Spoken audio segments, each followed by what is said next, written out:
반갑습니다. 송주준입니다. 이번에 김혜경 씨의 법인카드에 대해서 폭로했던 조명현 씨의 활약으로 인해 가지고 다시금 이 김혜경의 법인카드가 논란이 되고 있는데요. 이제 더 이상 김혜경의 법인카드 논란이라고 얘기하면 안 될 것 같습니다.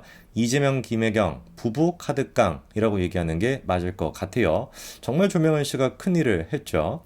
오늘 제가 영상을 통해서 좀 말씀드리고자 하는 것은 여러분 혹시 전영수 씨라고 기억하시는지 모르겠습니다. 마찬가지로 이재명이가 성남시장일 때 경기도 지사일 때까지도 계속해가지고 지근거리에서 보좌했던 사람이 전영수 씨인데요. 이 전영수 씨와 관련된 이야기가 배소연 씨와의 이야기에도 연결이 되게 됩니다. 도대체 두 사람 마찬가지로 이재명을 위해 가지고 그렇게 평생 가까이 일을 했던 두 사람이 어떻게 연결되는지 한번 봐야 되겠습니다. 이번에 우리가 조명현 씨의 그 폭로로 인해 가지고 배소연 씨랑 김혜경 두 사람의 어떤 충성 관계라고 할까요? 이거에 대해서 좀 의심해 볼 수 있는 몇 가지가 있었습니다. 과거에 이제 좀 논란이 됐던 것 중에 녹취록에 등장했던 이 진상이 누구냐라고 하는 논란이 있었거든요. 재판에서 나왔던 얘기입니다. 검사 측이 하는 얘기가 그때 배소연 씨가 뭐라고 얘기해요? 나도 진상한테 맨날 깨져 이런 얘기를 배소연 씨가 했다는 거예요. 저 진상에 대해서 검찰이 당시에 봤던 거는 누구다라고 생각했습니까? 정진상이라고 생각했습니다. 그러니까 정진상이가 김혜경 씨의 김혜경과 그다음에 배수연 이런 어떤 법인카드나 아니면 이제 그 사적 신분 이런 것까지도 총괄했다 뭐 이런 취지였던 것인데 저 진상이 누군지는 이번에 조명현 씨를 통해서 밝혀졌죠. 누구였어요? 김혜경 씨였습니다. 그러니까 배소연 씨가 뭐 평상시에는 그렇게나 뭐 김혜경한테 충성을 다하는 것처럼 하지만 일상생활을 할 때는 김혜경에 대해서 뭐라고 얘기를 했다라는 거예요? 진상이라고 얘기를 했었다라는 겁니다. 그리고 이제 제가 또 이번에 그 조명현 씨의 그 폭로를 통해 가지고 조금 눈여겨봤던 게 한 가지가 더 있는데 여러분 그거 기억나시죠? 김혜경 씨의 옆집과 관련된 논란.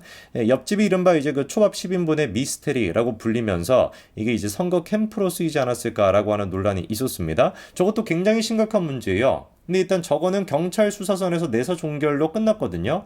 그러다 보니까 우리가 더 의심이 되는 것이죠. 이재명에 대해서 경찰이 어떤 식으로 수사를 했는지 너무 우리가 뻔히 알고 있다 보니까 사실 이제 그 옆집 논란 같은 경우도 그냥 봐주기 하다시피 그렇게 끝난 거 아닌가라는 의심이 드는데 굉장히 저거는 중요한 문제입니다. 왜? 옆집을 정말로 우리가 그때 의심했던 것처럼 선거 캠프 비스무리하게 썼다라고 한다면 이건 뭐로 적용이 될 수 있어요? 선거법 위반으로 적용이 될 수 있습니다. 분명하게 명시가 되어 있거든요. 이미 판례도 있습니다. 공직선거법에서 설치 및 이용 등을 금지하는 유사기간에 해당된다. 이래가지고 이미 과거에도 유죄 판결이 나온 적이 있습니다. 등록하지 않은 상태, 등록하지 않은 장소를 선거 캠프로 쓴다라고 한다면 그것 때문에 실형이 선고가 될 수 있다라는 거예요. 그렇기 때문에 이재명의 옆집 문제가 굉장히 중요한 문제고 정말로 등록되지 않은 상태에서 4명 정도가 가가지고 공무원들이 그렇게 사적으로 캠프 역할로서 썼다라고 한다면 이거는 진짜로 심각한 문제가 되죠. 그런데 우리가 이 옆집에 대해 가지고 배소연 씨가 과거 했던 얘기에 대해 가지고 주목할 필요가 있다는 겁니다. 녹취록에 이런 얘기가 등장을 했었죠. 조명현 씨가 이렇게 물어보죠. 집에서 왜 밥을 안 먹냐? 그랬더니 배소연 씨가 무슨 소리냐? 내가 올린 게 몇 개인데 놀랍게도 엄마가 밥을 안 준다라는 겁니다. 저게 무슨 소리겠습니까? 그렇게나 조명현 씨랑 배소연 씨가 법인카드로 음식을 사가지고 집으로 올려 보냈는데 그 많은 음식을 갖다가 아들한테 먹이지 않았다라는 거예요. 그래서 애가 집에서 먹는 것이 아니라 어떻게 하나 밖에 나가가지고 외식하고 막 이런다라는 겁니다. 녹취록을 또 보니까 이해가 잘 안 된다라는 것이죠. 그러면 굳이 그렇게 음식을 많이 올릴 필요가 뭐가 있겠냐. 배소연 씨도 그 말을 듣고 황당했다. 지금은 별로 안 시키긴 하는데 그때 그 맛있는 한우 고깃집 있지 않냐. 이렇게 막 신나서 얘기하고 있어요. 그 고깃집 음식 같은 경우도 올려도 안 먹었다라는 겁니다. 의문이 드는 거겠죠. 그 많은 음식을 도대체 아들이랑 먹지 않았으면 어디로 갔냐라는 건데 잔치를 하시나 친구들을 부르시나 뭐 집에는 아무도 안 온다라는 거죠. 실제로 아무도 안 부른다는 겁니다. 괜히 사람들한테 얘기 나올까봐. 그래서 배소연 씨가 미스테리라고 하면서 어떤 얘기까지 꺼냈던 거예요? 기생충이 있다고 생각해. 아니면 남자친구가 있든지 이런 얘기까지 나왔던 겁니다. 이거는 굉장히 중요한 포인트가 되는 건데요. 상식적으로 그냥 생각해 봤을 때 말이 안 되는 겁니다. 초밥을 10인분이나 올려 보냈어요. 양이 어마어마하게 많습니다. 그리고 다른 녹취록을 들어보면 또 어떤 얘기가 나오냐면은 김혜경 씨랑 그다음에 뭐 집에 누가 있겠습니까? 아들 둘밖에 뭐 더 있겠어요? 다른 사람이 누가 있겠습니까? 그럼 3명이 있다라고 한다면 한 명씩만 많이 처먹어도 한 2인분까지 뭐 처먹을 수 있겠어요? 뭐 그것도 못 먹을 것 같은데 뭐 어쨌거나 2인분씩 처먹는다라고 할지라도 어때요? 4인분이 남거든요. 이 4인분이 어디로 갔냐라는 거지. 근데 이 녹취록을 들어보면 아들들조차도 안 먹는다라는 거예요. 그러면 김혜경 씨가 10인분을 다 처먹겠습니까? 아무리 막 스시에 미쳤다라고 해도 일본에 미쳐 있다라고 할지라도 그거를 10인분이나 처먹을 수가 있겠냐고요. 누가 보든지 간에 상식적으로 저 10인분은 어디로 갔을 거라고 보는 게 맞겠습니까? 옆집으로 갔을 가능성이 거의 99%인 거 아니겠어요? 그리고 또 과거 그 대선 기간 동안에 나왔던 얘기가 이 초밥이 배달이 됐던 시기가 또 정해져 있다라는 거 아닙니까? 화요일 저녁이랑 금요일 저녁에 집중적으로 몰아져 있다라는 것인데 그게 의미하는 게 뭐겠습니까? 누가 보든지 간에 그 옆집이랑 비공개적으로 뭔가 미팅 같은 걸 할 때 모이는 걸 할 때 그 날짜가 언제였다? 화요일 저녁, 금요일 저녁이었다. 이렇게 보는 게 지극히 상식적인 거 아니겠어요? 저는 그래가지고 김혜경과 그 배소연 이 두 사람의 관계가 이번 녹취록을 통해서도 확인이 되는 것처럼 그다지 그렇게 충성심이 강한 관계는 아니었을 거다라는 생각이 듭니다. 왜? 과거에 이제 그 요런 얘기도 나왔었습니다. 김혜경 집 앞에 뭐가 설치가 돼 있다라는 거예요? 현관을 이제 그 찍을 수 있는 CCTV가 설치가 되어 있었다. 요런 얘기가 있었죠. 그래서 이제 그 조명현 씨가 음식 같은 거를 갖다 놓을 때 배소연 씨가 그 CCTV를 보면서 만약에 좀 꼼지락거린다. 괜히 막 그 좀 제대로 빨리 안 사라지고 옆집 막 기웃기웃 거린다라고 한다면 막 카톡 같은 게 오고 막 텔레그램 메시지가 와가지고 막 역정을 냈다라는 거 아닙니까?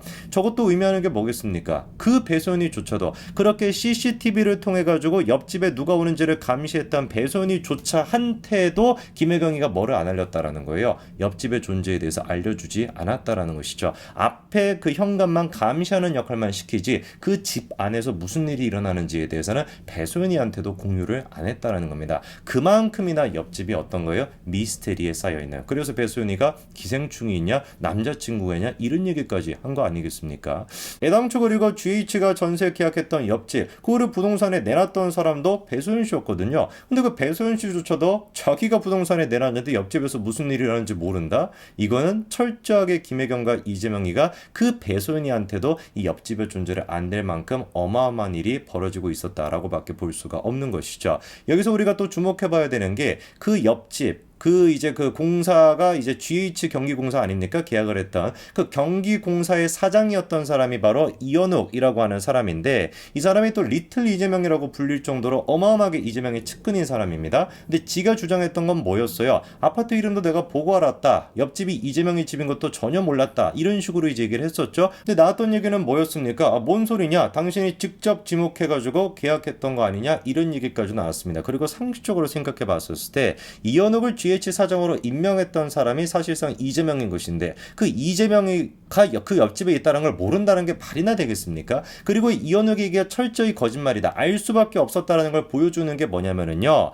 전영수라고 하는 사람입니다. 아까 제가 말씀을 드렸던 이 전영수라고 하는 분이 그때 어떤 역할을 했었냐? 경영기획본부장으로서 합숙소 운영에 대해 가지고 총괄했던 분이 바로 전영수 씨거든요. 근데 이 전영수 씨가 과거에 무슨 일을 했습니까? 맞습니다. 이재명이가 성남시장일 때 수행실장 역할을 했던 사람, 그리고 경기지사일 때도 마찬가지로 비서실장을 역할을 했던 사람이 바로 전영수 씨입니다. 그리고 그 전영수 씨를 운영실장으로 GH의 운영실장으로 임명했던 사람이 또 누구예요? 이현욱이거든요. 이현욱. 그럼 보십시오. 수행실장이었다. 그리고 비서실장이었다. 역할이 뭐겠습니까? 허구한 날 이재명 집으로 들락날락거리게 되는 겁니다. 그 이재명이 이사를 간 적이 없잖아요. 분당에서 계속 살고 있지 않았습니까? 그 성남시장일 때나 경기도지사일 때나 허구한 날 그렇게 전영수 씨가 이재명 집을 들락날락거렸고 그 전영수 씨를 기획실장으로 임명했던 사람이 운영실장으로 임명했던 사람이 이현욱인데 이현욱이가 지금 와서는 뭐라고 얘기하는 거예요? 그 옆집이 이재명 집인지 몰랐다? 이걸 도대체 누구 보고 믿으라는 거겠습니까? 지나가는 개도 웃을 것 같아요. 여러분들 그 전영수 씨가 어떻게 됐는지 아시죠? 맞습니다. 이재명 주변에서 극단 선택을 시도했던 마지막 분, 극단 선택으로 세상을 떠났던 마지막 분이 바로 전영수 씨입니다. 전영수 씨가 유서에 뭐 이런 얘기를 남겨놨었죠. 그렇죠? 이제 그만 내려놓으십시오. 마치 이재명한테 책임이 있는 걸 다 인정하고 그냥 내려오라 라고 얘기했던 게 바로 전영수 씨였습니다. 전영수 씨는 아마 무슨 생각을 했을지 저는 감히 뭐 상상도 할 수가 없습니다만 옆에서 그렇게 지근거리였죠. 뭐 수행실장이었고 뭐 비서실장이었다라고 하는 모든 것들을 다 보지 않았겠습니까? 근데 그분이 마지막으로 남겨놨던 얘기가 바로 책임을 다 지시고 이제 그만 당대표직을 내려놓으라 이거였습니다. 유서에 남겼던 얘기가 그거였습니다.